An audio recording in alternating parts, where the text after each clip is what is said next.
Hello student. आज हम पढ़ने वाले हैं ईओक्यू मॉडल क्या होता है और छूट के साथ और बिना छूट के उदाहरण सहित समझाइए। तो सबसे पहले हम समझेंगे ईओक्यू मॉडल क्या होता है। इकोनॉमिक ऑर्डर क्वांटिटी, मितव्ययी आदेश मात्रा। तो ईओक्यू मॉडल, ठीक है, is a mathematical model used to determine the optimal order quantity that minimize the total cost of inventory including ordering cost and holding cost। इसको हम समझते हैं ईओक्यू मॉडल कहाँ यूज में होता है। तो स्टूडेंट, कोई भी जो प्रोड्यूसर होता है जिसको उत्पादन का कार्य करना है वह अपने पास स्टॉक करके रखता है।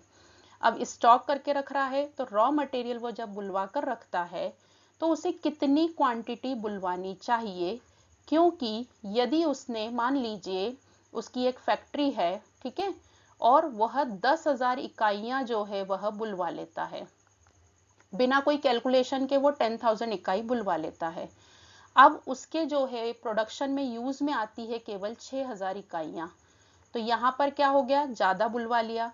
तो जब हम स्टॉक ज्यादा करके रखते हैं तो अब ये 10,000 इकाइयों को क्या करना पड़ेगा, आपको मेंटेनेंस कॉस्ट लगेगी, ठीक है ना। गोडाउन में आपको इसको मेंटेन करके रखना पड़ेगा।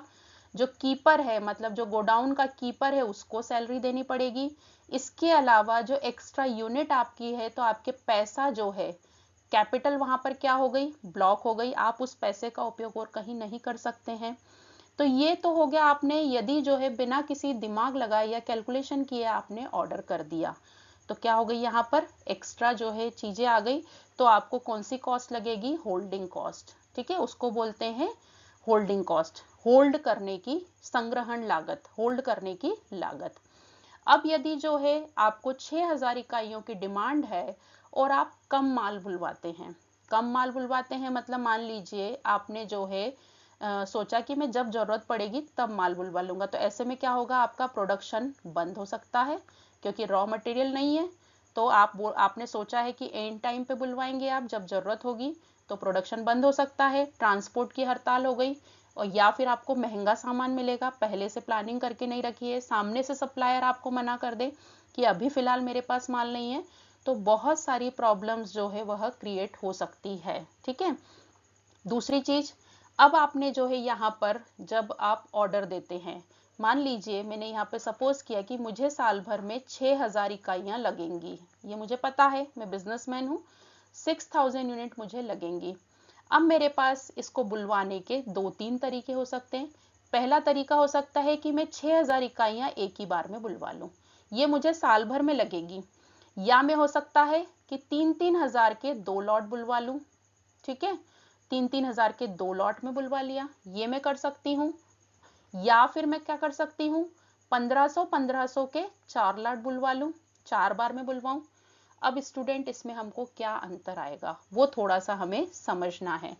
तो यदि जो है मैं 6,000 इकाइयां एक बार में बुलवा लेती हूँ तो आदेश देने की लागत एक ही बार लगेगी, एक ही बार ऑर्डर दे रही हूँ, मान लीजिए एक आदेश एक बार देने की 100 रुपए लगती है, तो एक ही बार आदेश दिया तो मेरे 100 रुपए खर्च हुए। लेकिन मुझे साल भर में 6,000 इकाइयां लगेंगी, तो इन 6,000 इकाइयों को मुझे क्या करना पड़ेगा, गोडाउन में रखना पड़ेगा। तो मेरी ये मेंटेनेंस कॉस्ट लगेगी, मुझे जो है इसे गोडाउन में रखना पड़ेगा, तो इसको रख रखाव के लिए मुझे ध्यान रखना पड़ेगा खराब ना हो। मुझे हाउस गोडाउन कीपर लगेगा, उसको सैलरी देनी रहेगी। इसके अलावा 6,000 इकाइयों पे मुझे पहले दिन ही पैसा खर्च कर दिया है, तो मेरी कैपिटल जो है वो क्या हो गई, ब्लॉक हो गई। तो ये 6,000 इकाई में यदि मैं बुलवाती हूँ तो इस तरीके से एनालिसिस होगा।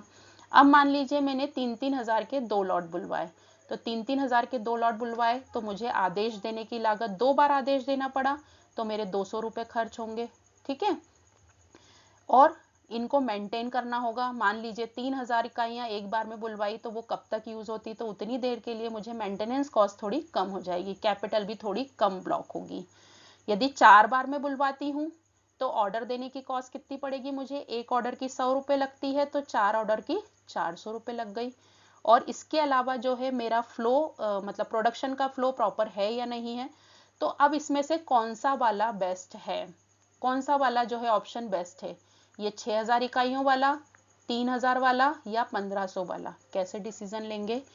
तो स्टूडेंट यहाँ पर इसी चीज को निकालने के लिए कि कौन सा जो है लेवल सही है, मुझे 6000 का एक ऑर्डर देना चाहिए, 3000 के 2 ऑर्डर देने चाहिए, या 1500 के 4 ऑर्डर देने चाहिए, या कोई और ऑप्शन यूज करना चाहिए। तो इसी चीज को निकालने के लिए होती है EOQ, इकोनॉमिक ऑर्डर क्वांटिटी, मितव्ययी आदेश मात्रा। ठीक है, जो हमें यह बताती है कि कितनी मात्रा, क्वांटिटी जो है हमें एक बार में ऑर्डर करनी है। क्लियर? ठीक है, देखिए इसकी डेफिनेशन। EOQ का उद्देश्य यह तय करना होता है कि एक बार में कितनी मात्रा मंगाई जाए ताकि कुल लागत, ऑर्डर करने की लागत और भंडार की लागत जो है वह न्यूनतम हो। इसका एक फॉर्मूला है जिससे इजीली हो जाता है। फॉर्मूला है यहाँ पर EOQ 2DS/H।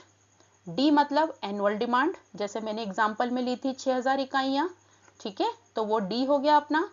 एस मतलब ऑर्डर कॉस्ट पर ऑर्डर, एक आदेश देने में कितना खर्च आता है, तो हमारे एग्जांपल में था 100 रुपए। ठीक है, और एच मतलब होल्डिंग कॉस्ट पर यूनिट, एक इकाई को होल्ड करने में, संग्रहण करने में कितना खर्चा आता है। तो मान लीजिए हमने ले लिया 10 रुपए। ठीक है, तो इस फॉर्मूले में यदि हम वैल्यू पुट कर देंगे तो क्या हो जाएगा, 2 कॉमन है, इंटू 6000 इंटू 100 अपॉन में आ जाएगा 10, और इसको हम सॉल्व कर लेंगे तो हमारे पास आ जाएगा EOQ, इकोनॉमिक ऑर्डर क्वांटिटी, जो हमें एक क्वांटिटी जो है, मान लीजिए आंसर आ रहा है 200 इकाइयां। ठीक है, उदाहरण के लिए इसका सॉल्यूशन नहीं, 200 इकाइयां। इसका मतलब है कि बिजनेसमैन को एक बार में 200 इकाइयों का आदेश देना चाहिए। इस 200 इकाइयों में वह मिनिमम लेवल पे रहेगा, न तो उसका खर्चा जो है वह ज़्यादा लगेगा, न ही उसको होल्डिंग कॉस्ट ज़्यादा आएगी। ये होता है EOQ। अब हम आगे देखते हैं।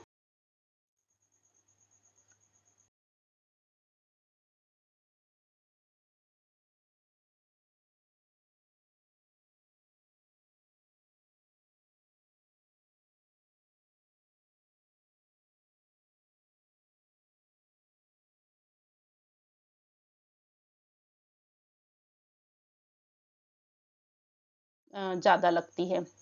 अब छूट के साथ यदि हम देखें तो देखिए क्वांटिटी रेंज जो है यदि 0 से 99 के बीच में है तो प्राइस रहेगी 50 रुपए, डिस्काउंट नहीं मिलेगा। ठीक है, और यदि हम 100 से ज़्यादा का ऑर्डर देते हैं, जनरली हम शॉपिंग करने जाते हैं तो वो ऑफर हमें रहता है कि 5000 रुपए तक यदि आप खरीदेंगे तो कोई डिस्काउंट नहीं मिलेगा, यदि 5000 से ऊपर की आप खरीदी करेंगे तो आपको 5% डिस्काउंट मिलेगा।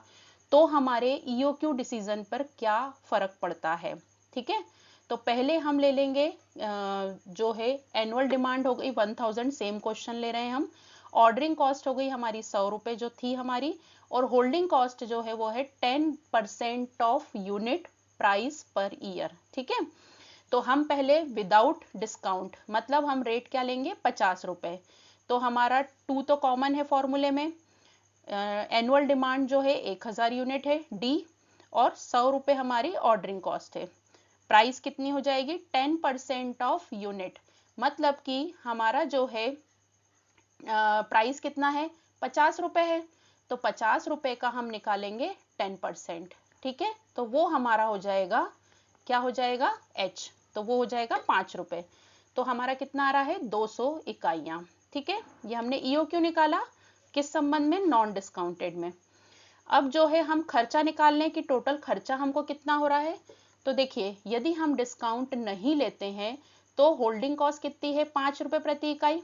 ठीक है, तो टोटल इकाइयां कितनी है, ये देखिए होल्डिंग कॉस्ट जो है हमारी कितनी आ रही है यहाँ पे, 100 इंटू 5, और ऑर्डरिंग कॉस्ट जो है हमें कितने ऑर्डर देने पड़ेंगे, तो 1000 डिवाइडेड बाय 200, 5 ऑर्डर प्रति ईयर है, तो और एवरेज इन्वेंट्री रहेगी 100 यूनिट, तो 100 के हिसाब से हम निकालेंगे। तो परचेसिंग कॉस्ट हो गई 1000 इकाइयां हमें साल भर में लगेगी गुणित 50।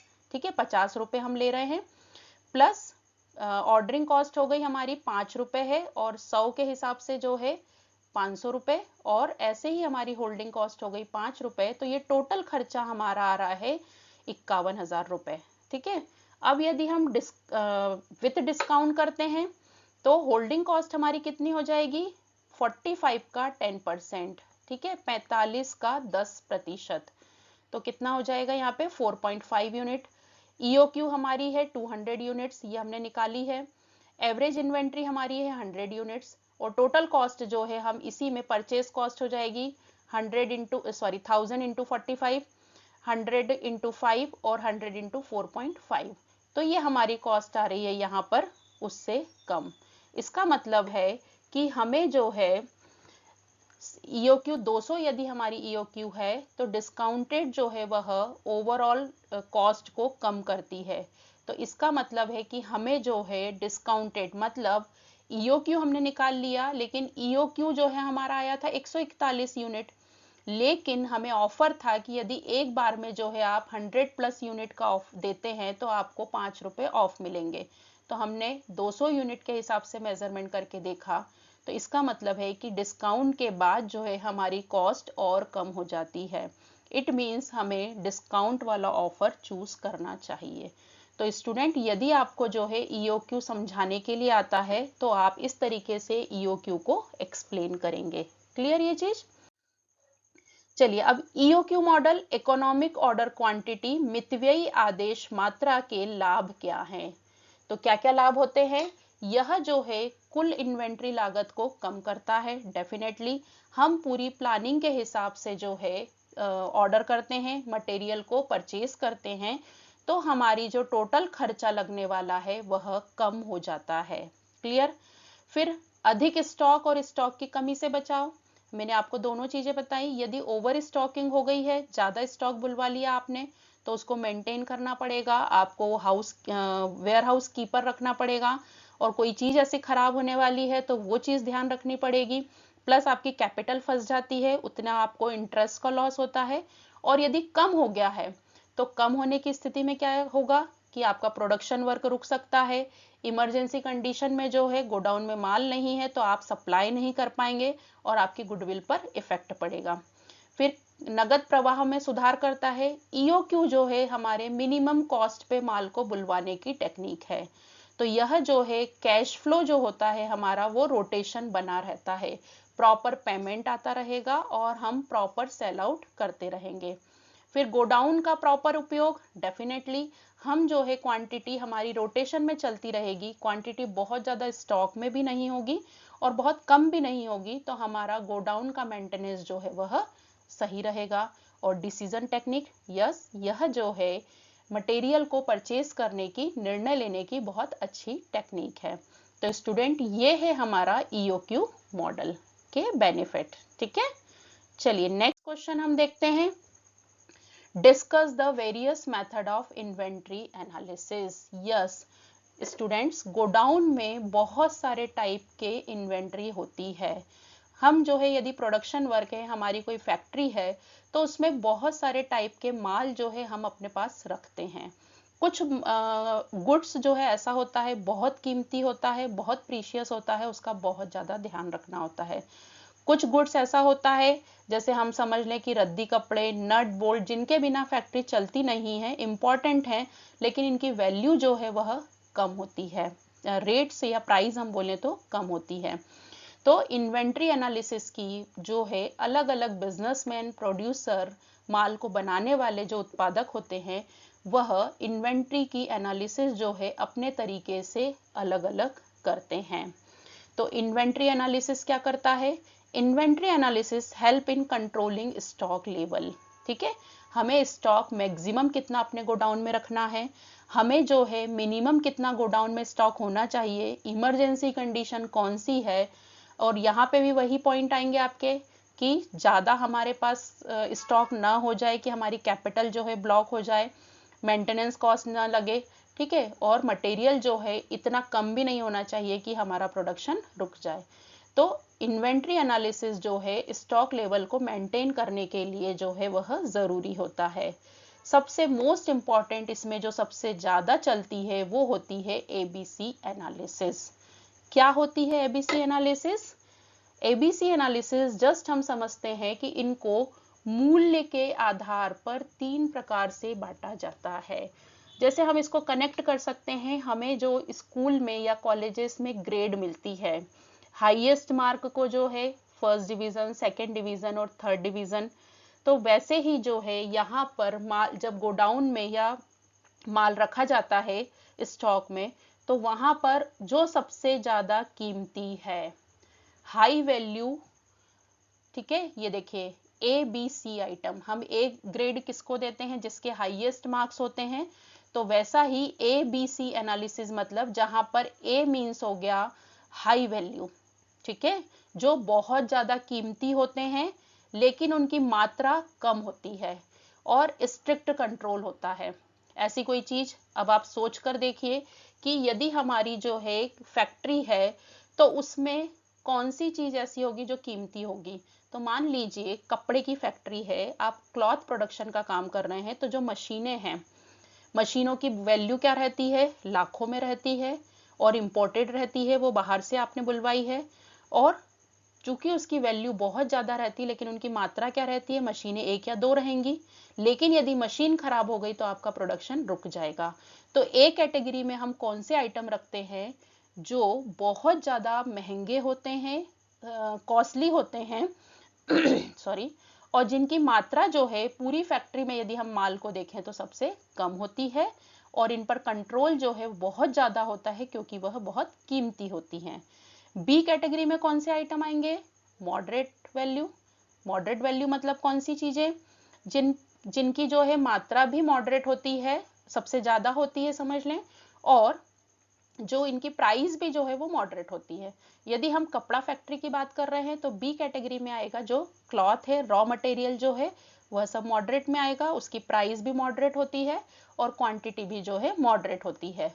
फिर सी आइटम में जो है कौन से आ जाएंगे, लो वैल्यू, जिनकी प्राइस सबसे कम होती है, जो प्रोडक्शन में हेल्प करते हैं, सबसे लेस इंपॉर्टेंस के होते हैं और जिनकी क्वांटिटी जो है वह ज्यादा होती है, जिस पर बहुत ज्यादा नियंत्रण की हमको जरूरत नहीं होती है। तो student A B C analysis मतलब उसमें बिजनेसमैन जो है, प्रोड्यूसर अपने माल को 3 कैटेगरी में डिवाइड कर लेता है।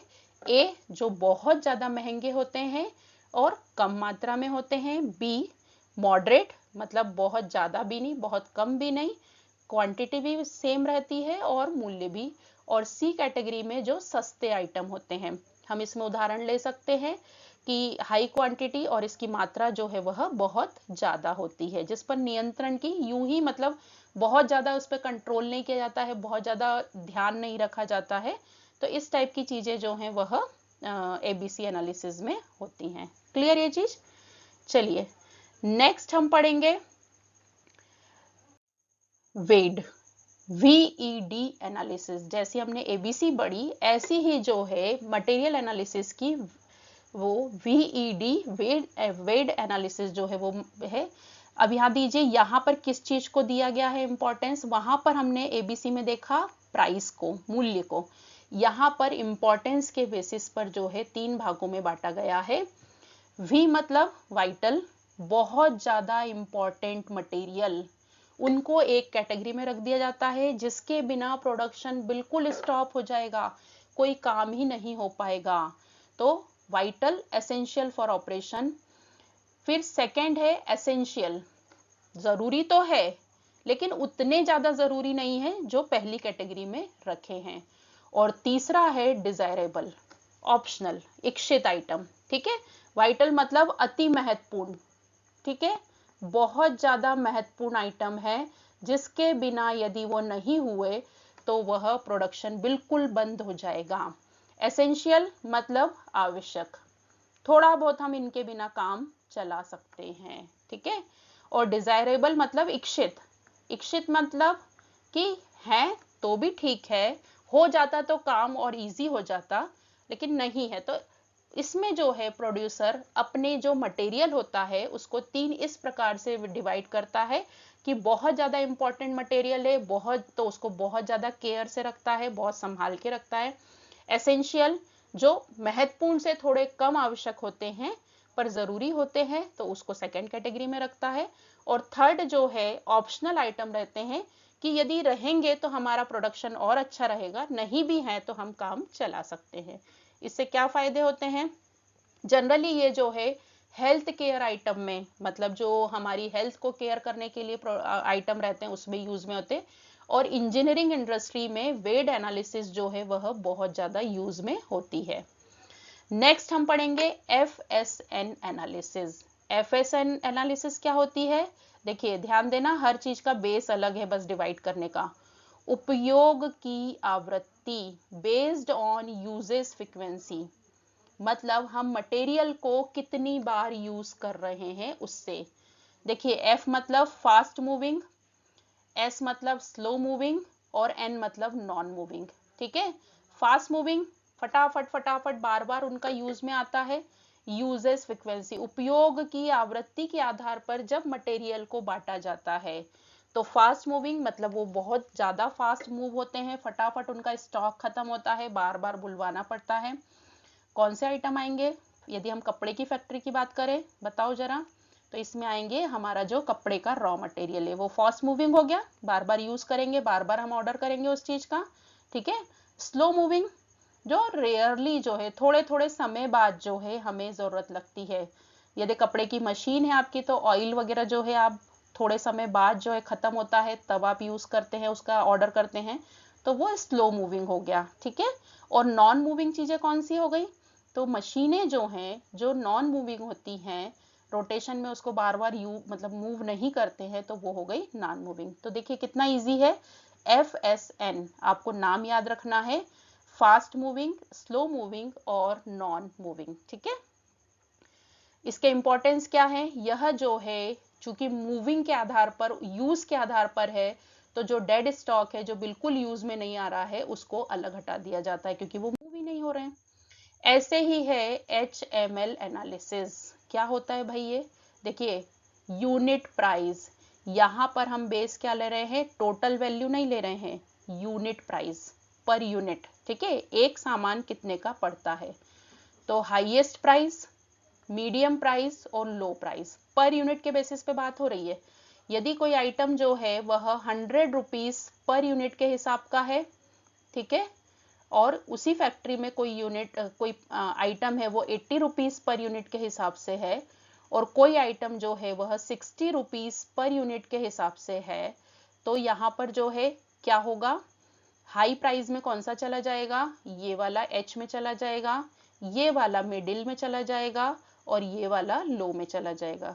तो जब हम, और भले ही इनकी टोटल प्राइस जो है वह अलग हो, ठीक है, इसकी टोटल प्राइस मान लीजिए 2 लाख हो, ठीक है, और यहाँ इसकी प्राइस जो है भले ही 1 लाख हो, और ये थर्ड वाले की प्राइस मान लीजिए वह 4 लाख रुपए हो, लेकिन हमें यहाँ पर जो वेरिएशन करना है, डिफरेंस करना है, वो किसके आधार पर करना है? यूनिट प्राइस के आधार पर।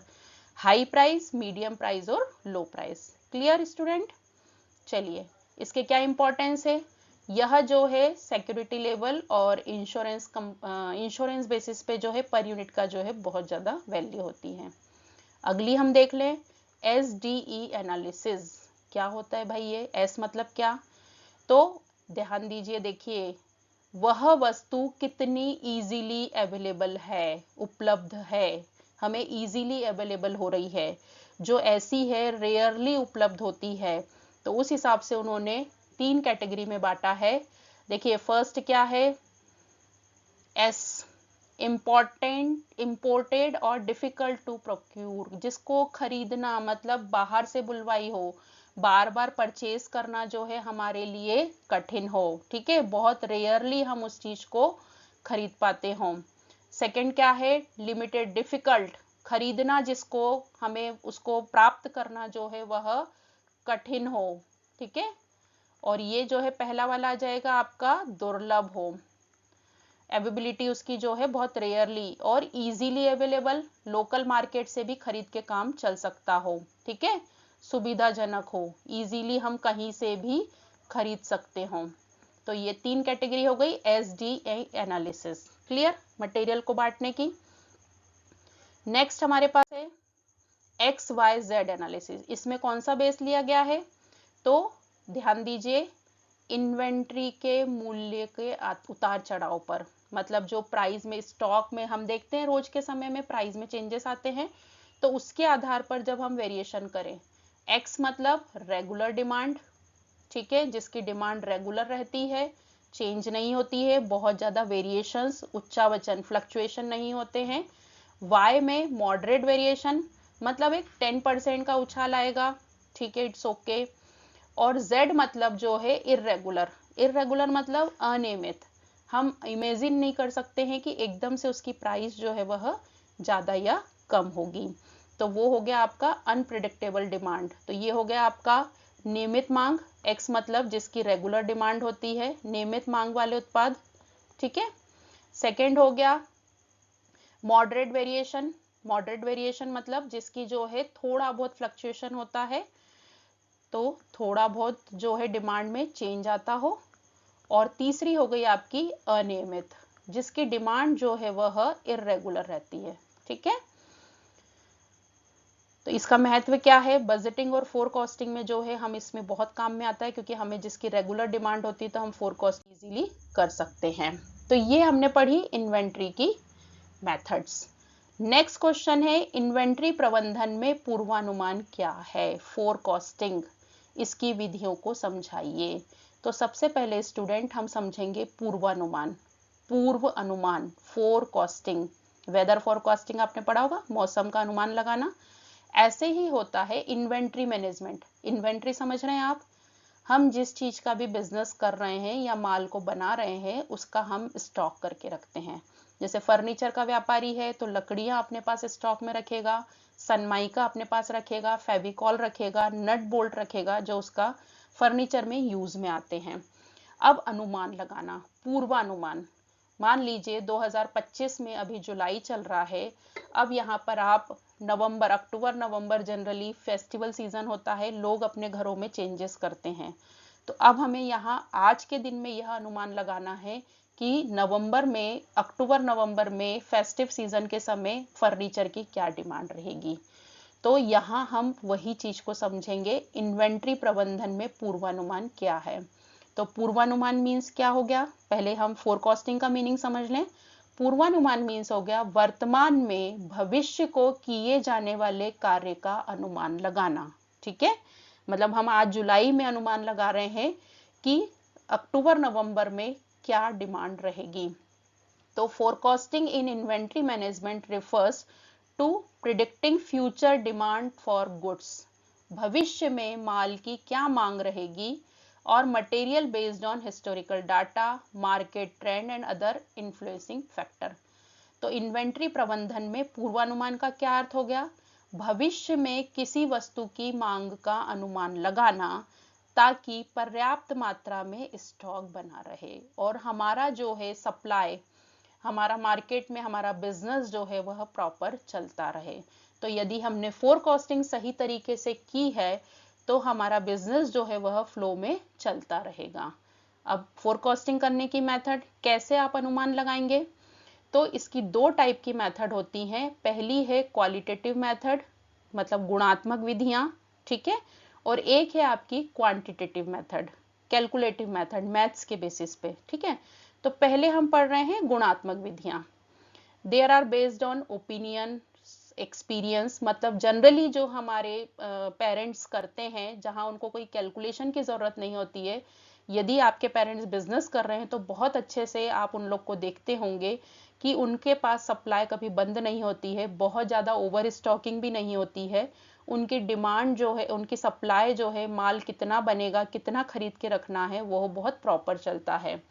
तो कौन कौन सी मेथड है क्वालिटेटिव मेथड में, ठीक है, गुणात्मक विधि में। पहली है विशेषज्ञों की राय, एक्सपर्ट ओपिनियन, जो उस फील्ड में एक्सपर्ट है। उदाहरण, यदि आप अपना अभी नया बिजनेस खोलने वाले हैं, ठीक है, थर्ड ईयर करने के बाद आप यदि बिजनेस खोल रहे हैं, तो अब वहां पर आप कैसे फोरकास्टिंग करेंगे। मान लीजिए पेरेंट्स उस टाइप के बिजनेस में नहीं है, आप जो है स्टार्टअप कर रहे हैं, तो आप वहां पर कितना माल बनाए उस बिजनेस में, तो आप क्या लेंगे, एक्सपर्ट ओपिनियन, जो उस बिजनेस में ऑलरेडी पहले से लगा हुआ है उससे आप राय लेंगे, ठीक है।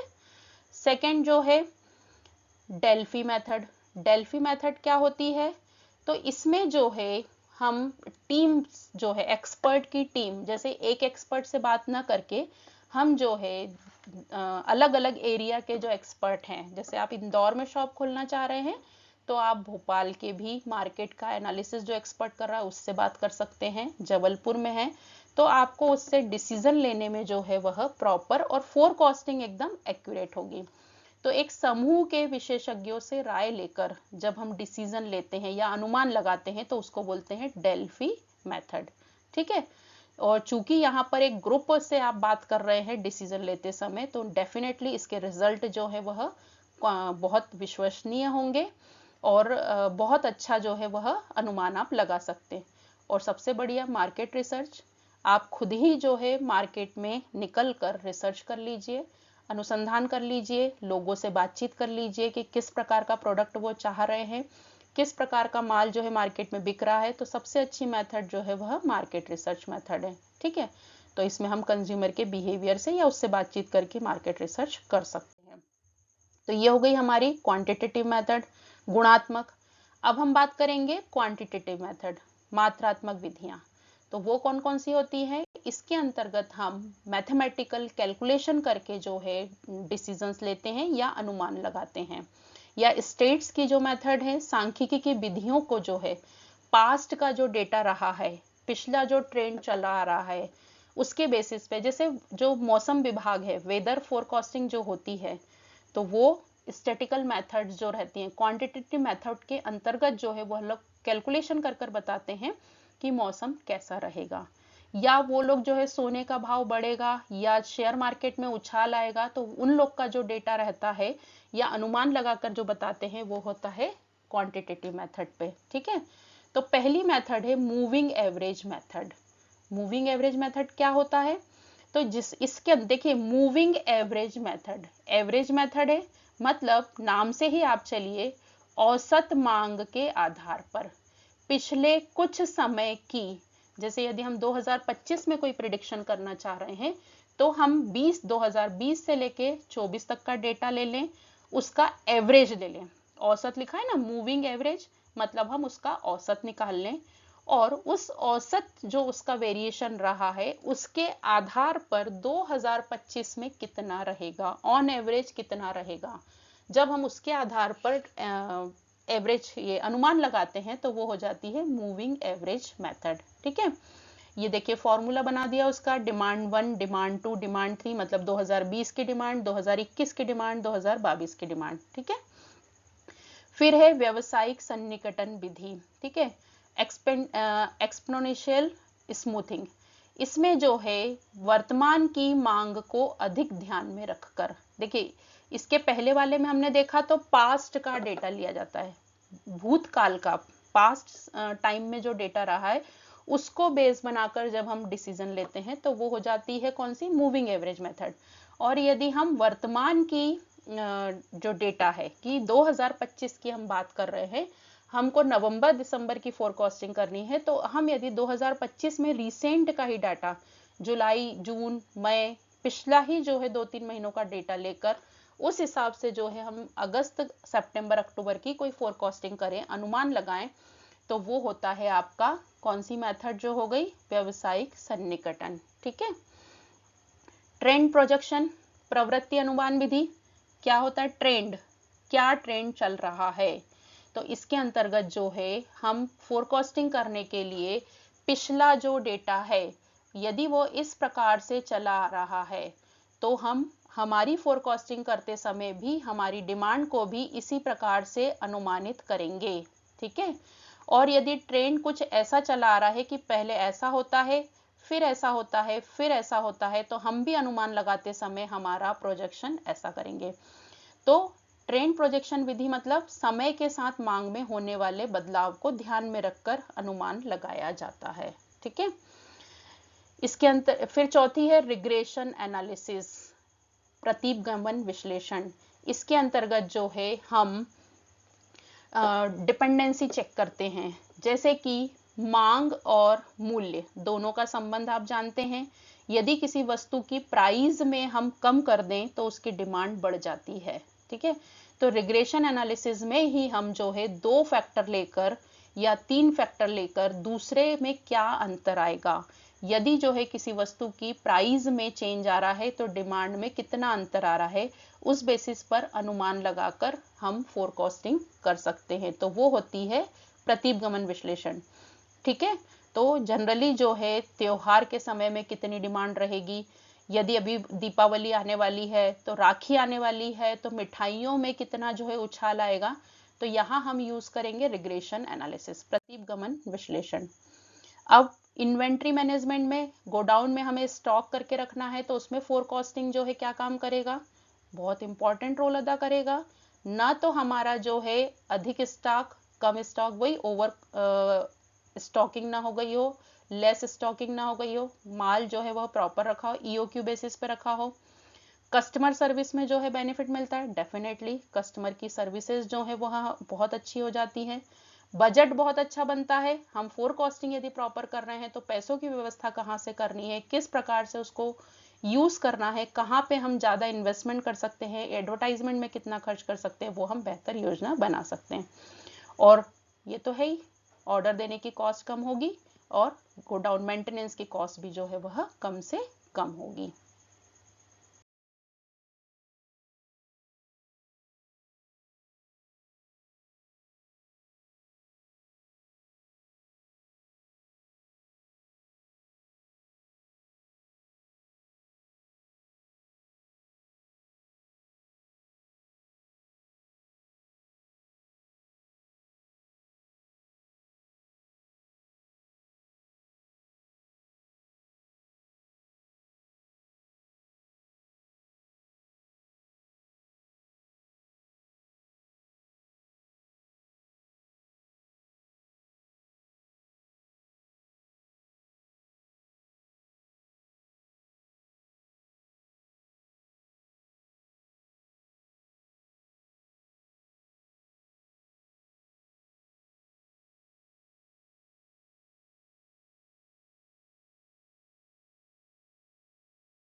हम देखेंगे एमआरपी के आउटपुट।